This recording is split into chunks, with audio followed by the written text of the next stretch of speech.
Saxon Algebra 1, Lesson 29. In this lesson, we learn about negative exponents and zero exponents. First, we consider negative exponents. Question: what does a to the 6th power over a to the 2 power simplify to? Well, if we write out the meanings, a to the 6th power is 6a's multiplied, and a to the 2nd is 2a's multiplied. So we have a fraction here where everything's multiplied in the numerator and denominator. That means we can do some canceling. 2 of the a's in the numerator cancel with the 2a's in the denominator, and that leaves us 4a's multiplied, which is a to the 4th. Notice that a to the 4th can be thought of as a to the 6 minus 2. We are subtracting 2 because the 2 a's in the denominator canceled 2 of the a's in the numerator. This suggests a new rule for exponents. We call it the quotient rule. A to the m over a to the n is a to the m minus n. What if we use this rule on a to the 2nd over a to the 6th? If we try it, we get a to the 2 minus 6, which is a to the negative 4. But what does that mean? Let's see.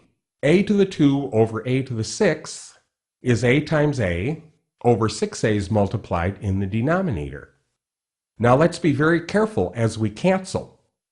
When we cancel 2 of the a's, we are leaving 1's in their places. So we get 1 times 1 in the numerator and 1 times 1 times 4a's in the denominator, which is 1 over 4a's multiplied, and that's 1 over a to the 4th. To make algebra consistent, we must therefore define a to the negative 4th to equal 1 over a to the 4th. In general, we use the following definition of negative exponents. If n is any real number and x is any real number that is not 0, then x to the negative n is defined as 1 over x to the n. Here are some examples. 7 to the negative 2 is 1 over 7 to the 2, and 7 squared is 7 times 7, which is 49. So 7 to the negative 2 is 1 over 49. 1 over 3 to the 4th can be rewritten as 3 to the negative 4 by this definition. 1 over 3 to the negative 4 can be rewritten as 3 to the opposite of negative 4. That's what the definition says. Our n itself is negative 4 there. So that's 3 to the 4th, or 81, because 3 times 3 times 3 times 3 is 81. Negative 2 to the negative 5th power is 1 over negative 2 to the positive 5 power, and negative 2 times itself 5 times is negative 32. 1 over negative 32 is the same as negative 1 over 32.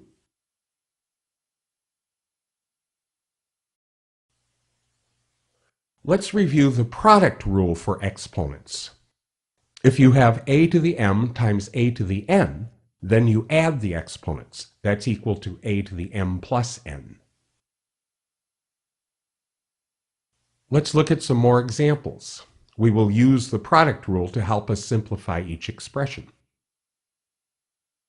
What's x to the negative 5 times x squared? According to the product rule, that's x to the negative 5 plus 2 which is x to the negative 3. But the definition of x to the negative 3 is 1 over x to the positive 3.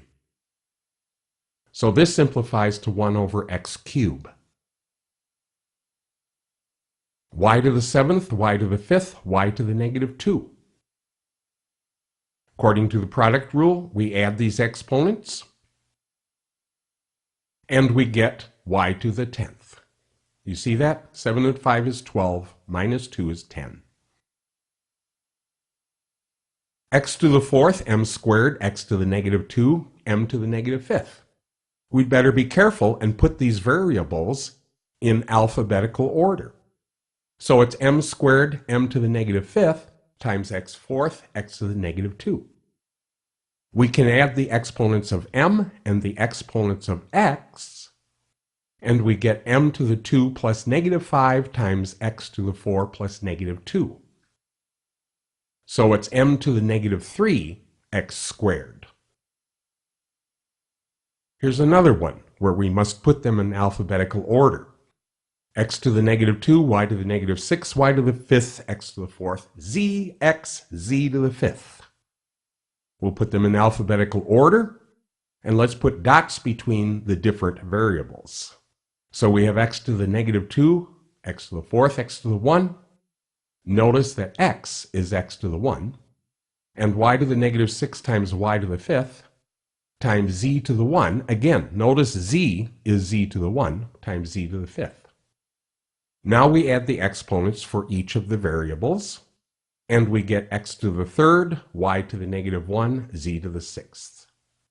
We won't interpret the negative 1 exponent there.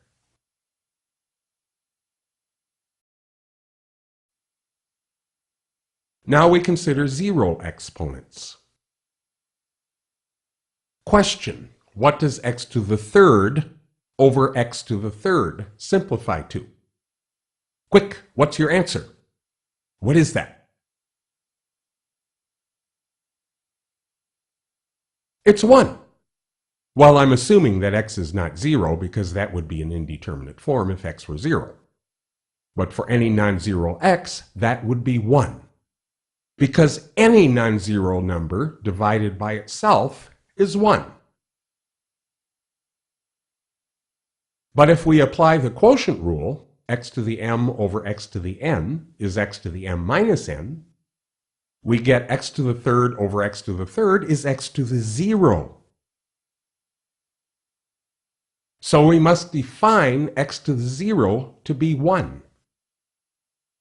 If x is any real number that is not 0, then x to the 0 is 1. If x is 0, we have an undefined or indeterminate form, of course. Here are some examples. What's 2 to the 0? Quick! It's 1, of course. What's negative 3 to the 0? Quick! That's 1. See, any non-zero number to the 0 power is going to be 1. What's this one? It looks like negative 5 to the 0. Is it 1? Be careful. That negative does not belong to the 5. This is negative 5 to the 0 power. So it's negative 1. Remember, if you're dealing with a negative number and you're using powers, you've got to enclose the negative number in parentheses. Otherwise, that minus sign belongs outside. What's x squared, y fifth, y to the negative 2, x to the negative 2? Well, that looks like our previous examples. We need to put them in alphabetical order, and we need to add the exponents. We end up with x to the 0, y third. But x to the 0 is 1, so it's 1 times y third, which is just plain y third. Use the distributive property to expand. X fifth, y to the 0, z, times parentheses, p to the negative 3 z to the 0 minus 4x to the negative 5th z to the negative 1. It looks like Saxon is pulling a little prank on us here. He has a couple of 0 exponents. See that? Y to the 0, z to the 0? We can blot those out. They're each equal to 1. And when you multiply something by 1, the 1 sort of disappears. So we can rewrite this problem as x fifth z times p to the negative 3 plus negative 4 times x to the negative 5th z to the negative 1. We just removed the 0 exponent variables. Now we use the distributive property, and we get x to the 5th z times p to the negative 3 plus x to the 5th z times negative 4x to the negative 5th z to the negative 1. Well, we're going to have to put these variables in alphabetical order and add any exponents. And if we do that, we end up with p to the negative 3 x to the 5th z minus 4x to the 0 z to the 0. Well, again, we have some 0 exponents, and so those parts are 1, and we have p to the negative 3 x to the 5th z minus 4, because 4 times 1 is just 4.